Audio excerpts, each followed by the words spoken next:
possible andatoko reprisany vadin'olo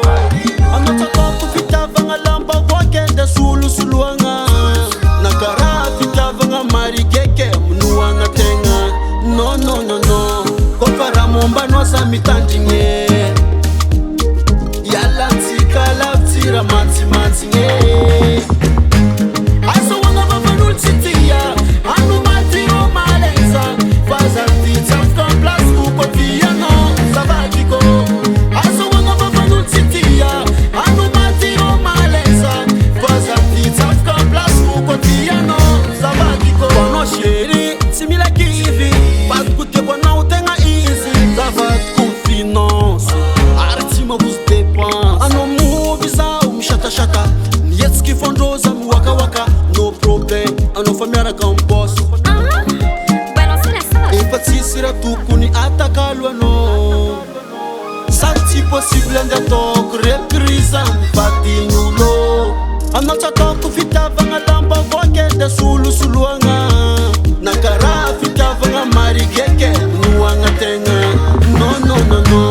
asa hoagna vavan'olo tsy tia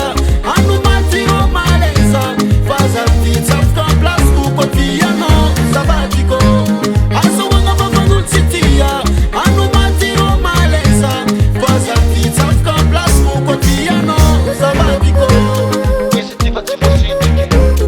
aminao zay vikitry izy tiva tsy voasitiky rapapapapam izy tiva tsy voasitiky aminao zay vikitry izy tiva tsy voasitiky Jimmy Maker Beat.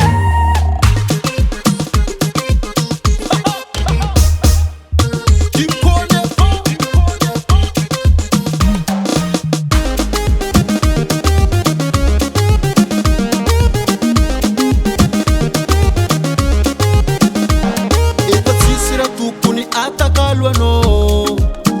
sady tsy possible andatoko reprise vadin'olo anao tsy atako fitiavagna lamba voakende solosoloagna na karaha fitiavagna marikeke noagna tegna non asa hoagna vavan'olo tsy tia ano matiro malaisa fa zady tsafika en place ko koa vianao zavadiko asa hoagna vavan'olo tsy tia ano matiro malaisa fa zady tsafika en place ko koa vianao zavadiko asa hoagna vavan'olo tsy tia ano matiro malaisa fa zady tsafika en place ko koa vianao zavadiko asa hoagna vavan'olo tsy tia ano matiro malaisa fa zady tsafika en place ko koa vianao zavadiko Dream Studio on the beat.